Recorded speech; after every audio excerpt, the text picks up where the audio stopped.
Hello दोस्तों, आप सभी का हमारे यूट्यूब चैनल में स्वागत है। आइए हम आगे का सिलेबस देखते हैं। आगे हम पढ़ते हैं। यह हेडिंग है। अगर हमारा वीडियो अच्छा लगे तो आप लाइक शेयर सब्सक्राइब करें। प्लीज़ प्लीज़ प्लीज़ सब्सक्राइब करिए, सब्सक्राइबर कम है। आइए देखते हैं। यात्री चेक। यात्रा के समय लिए जाने वाले चेक को यात्री चेक कहते हैं। यात्री चेक की सहायता से साथ में लेकर चलने वाले नकद की सुरक्षा रहती है। दूसरा हेडिंग है उपहार चेक। भेंट स्वरूप दिए जाने वाले चेक को उपहार चेक कहते हैं। Automated tellers machine ATM. यह एक कंप्यूटरकृत मशीन है जो बैंक के ग्राहकों की नकदी निकालने एवं वित्त और गैर वित्तीय लेन देन के लिए खाते तक पहुंचाने की सुविधा प्रदान करती है। एटीएम एक ऐसी मशीन है जो पैसे निकालती भी है और जमा भी करती है। हर समय हर वक्त हम किसी भी टाइम एटीएम से पैसे निकाल सकते हैं यदि हमें बहुत ही अधिक आवश्यकता है। एटीएम एक ऐसी मशीन है जो रात दिन हमें सुविधा प्रदान करने का कार्य करती है। आइए अगला देखते हैं। चेक भरते समय निम्न सावधानी रखनी चाहिए। तारीख लिखना ना भूलें। हस्ताक्षर सही जगह व सही ढंग से करें। अपना फ़ोन नंबर अवश्य लिखें। अकाउंट पेई चेक पर 2 रेखाएं अवश्य खींचनी चाहिए। चेक की रसीद स्लिप संभाल कर रखें। बचत के उद्देश्य भविष्य को सुरक्षित मानना संभव होता है। भविष्य को सुरक्षित बनाना संभव होता है। भावी आवश्यकताओं की पूर्ति में सहायक है। सामाजिक प्रतिष्ठा की वृद्धि में सहायक है। राष्ट्रीय योजनाओं के संचालन में सहायक है।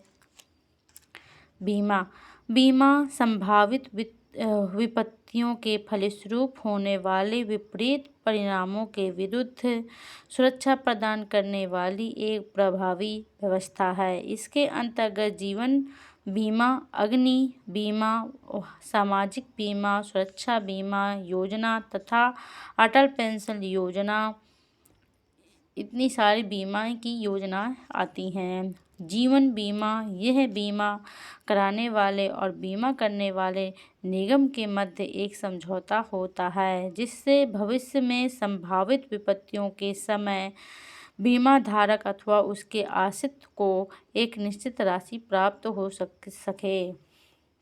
बीमा एक ऐसी योजना है, एक ऐसा जो हमारे बाद हमारे जो हमसे जुड़े हुए लोग हैं उनके काम में आती है। जो बीमा में पैसा जमा किया जाता है वह धीरे धीरे हमारे बाद हमसे जो जुड़े हुए परिवार हैं उनको पढ़ने के लिए या उनके शादी के लिए बीमा का पैसा मिलता है बीमा धारक के पश्चात, इसलिए बीमा कराना अति आवश्यक है। आइए अगला देखते हैं। सार्वजनिक भविष्य निधि योजना। ये योजना केंद्र सरकार द्वारा संचालित है। इस योजना के निम्नलिखित भाग हैं। भविष्य निधि, unit trust of India, share. महत्वपूर्ण बिंदु। जीवन स्तर को ऊंचा बनाए रखने के लिए गृहिणी को शिक्षित होना चाहिए। दैनिक जीवन में समय, धन एवं श्रम की बचत अवश्य होती है। संचयी का जमा खाता स्कूली बच्चों के लिए होता है। सरकारी कर्मचारियों को सेवानिवृत्ति के उपरांत पेंशन प्राप्त होती है। प्रधानमंत्री सुरक्षा बीमा योजना 1 जून 2015 को प्रारंभ हुई थी। यूटीआई पारिवारिक बचत विनियोग का एक उत्तम, सुरक्षित तथा लाभदायक साधन है। इसकी स्थापना 1964 में हुई थी। आइए बहुविकल्पी देखते हैं। बहुविकल्पी प्रश्न देखते हैं। गृहिणी द्वारा परिवार की आय तथा व्यय के बीच सामंजस्य स्थापित किया जाता है। ए और बी दोनों सही हैं। मतलब सी नंबर का ये सही है। सी नंबर का सही है। सी नंबर का सही है। सी नंबर का कुशल संचालन द्वारा, कम व्यय यानी कि कम खर्च के करके, या ए और बी दोनों सही हैं। तो ए और बी दोनों सही हैं, पहला भी और दूसरा भी दोनों सही है, तो उत्तर इसका सही है। अब अगले देखते हैं सेकेंड नंबर का क्वेश्चन। नगद धनराशि होती है, क्या होती है? नगद धनराशि प्रत्यक्ष होती है। नगद धनराशि प्रत्यक्ष रूप में दी जाती है, अप्रत्यक्ष नहीं दी जाती। आय व्यय तो प्रत्यक्ष रूप में दी जाती है। गृह अर्थव्यवस्था को सुचारू बनाने के लिए आवश्यक है, क्या आवश्यक है? आय का अधिक होना, साधन को संपन्न होना, कंजूसी करना, आय के अनुसार व्यय का बचत तैयार करना। तो आय के अनुसार बचत तैयार करना। तो डी नंबर का इसमें क्वेश्चन सही है, डी नंबर का। बचत आर्थिक सुरक्षा का साधन है, स्कूली बच्चों के लिए, पड़ोसियों के लिए, या स्वयं एवं आश्रितों के लिए, मेहमानों के लिए। तो स्वयं एवं आश्रितों के लिए। बचत आर्थिक सुरक्षा क्या है? जो माता पिता के बाद या हमारे बाद जो हमारे बच्चे हैं, हमारे आश्रित हैं, उनके काम आता है ना। तो स्वयं एवं आश्रितों के लिए मतलब हमारे बाद जो हमारे बच्चे हैं उनके काम आता है। बचत की आवश्यकता है। अब बचत की आवश्यकता क्यों होती है? मनोरंजन के लिए, घर खरीदने के लिए, भविष्य के आकस्मिक खर्चों के लिए, उपरोक्त सभी के लिए। तो उपरोक्त सभी के लिए होता है। पारिवारिक बचत की सुरक्षा का साधन क्या है? डाकघर है, बैंक है, ए और डी दोनों हैं। निजी एजेंसी है, तो ए और डी दोनों हैं। बचत सुरक्षित रखने का उत्तम साधन क्या है? तो बचत सुरक्षित रखने का उत्तम साधन है बैंक में, घर में रखना, बैंक में जमा करना, पड़ोसी के पास रखना। इनमें से कोई नहीं, तो बैंक में जमा करना। बैंक में जमा करना सही है, जी नंबर। बचत का मुख्य उद्देश्य क्या है? मनोरंजन के लिए बचत की जाती है, भविष्य के लिए बचत की जाती है, सुख प्राप्ति के लिए बचत की जाती है। ये सभी के लिए बचत की जाती है। आगे देखते हैं 9th नंबर का। बचत करना आवश्यक होता है अथवा बचत का मुख्य प्रयोजन क्या है? भावी आवश्यकताओं की पूर्ति के लिए, वृद्धावस्था के लिए, बच्चों की पढ़ाई के लिए, संकटकालीन संरक्षण के लिए। तो भावी आवश्यकताओं की पूर्ति के लिए मतलब आने वाले भविष्य के लिए बचत जो है आवश्यक है। अगला देखते हैं नेक्स्ट 10 नंबर का। पारिवारिक व्यय को प्रभावित करने वाला तत्व निम्न में से कौन सा है? तो निश्चित व्यय, पारिवारिक स्वरूप, रहन सहन का स्तर, ए बी और सी दोनों। तो बी और सी दोनों, डी नंबर का सही है। गृह अर्थव्यवस्था को सुचारू बनाने के लिए आवश्यक क्या है? आय का अधिक होना, साधन से संपन्न होना, कंजूसी करना, आय के अनुसार व्यय का बजट तैयार करना। तो आय के अनुसार व्यय का बजट तैयार करना। तो ये डी नंबर का सही है। किसान विकास पत्र योजना क्या है? बैंक की है, डाक खाने की है, जीवन बीमा की है। इनमें से कोई नहीं है। तो किसान विकास पत्र योजना डाक खाने की है।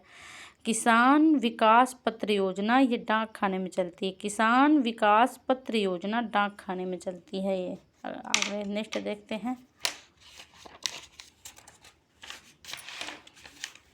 ये आगे का देखते हैं। नेक्स्ट है राष्ट्रीय बचत पत्र किसकी योजना है? तो राष्ट्रीय बचत पत्र किसकी योजना है? ये डाक खाने की योजना है, बैंक की योजना है, जीवन बीमा निगम की योजना है। तो ये डाक खाने की योजना है। पारिवारिक आय का स्रोत हो सकते हैं। तो वेतन हो सकता है पारिवारिक आय का, पेंशन, मजदूरी, ये सभी हो सकते हैं पारिवारिक आय के। यह अप्रत्यक्ष आय है। अप्रत्यक्ष आय क्या है? जमा धनराशि का व्यय, निःशुल्क आवास, वेतन, कृषि से प्राप्त आय। तो निःशुल्क आवास क्या है? अप्रत्यक्ष आय है। नेक्स्ट देखते हैं निम्नलिखित में से कौन सा सबसे सुरक्षित चेक है? तो क्रॉस चेक सबसे सुरक्षित चेक है, क्रॉस चेक। किसी शुभ अवसर पर दिए जाने वाले चेक कौन सा चेक कहलाता है? तो यह यात्री चेक, क्रॉस चेक, उपहार चेक या ऑर्डर चेक। तो उपहार चेक कहलाता है, उपहार चेक। किस चेक की राशि के प्राप्तकर्ता केवल अपने खाते में ही जमा कराकर प्राप्त कर सकता है? तो यात्री चेक या उपहार चेक, रेखांकित चेक या वाहक चेक। तो रेखांकित चेक सही है। संचयी का जमा खाता, बचत खाता किसके लिए है? तो स्कूली बच्चों के लिए है। बीमा के अंतर्गत आते हैं क्या? अग्नि बीमा, सामाजिक बीमा, सुरक्षा बीमा, ये सभी आते हैं। जीवन बीमा का सबसे बड़ा उद्देश्य क्या है? शादी विवाह के लिए धन उपलब्ध कराना, बीमा धारक को आर्थिक सुरक्षा प्रदान करना, बीमा धारक के आश्रितों को आर्थिक सुरक्षा प्रदान करना।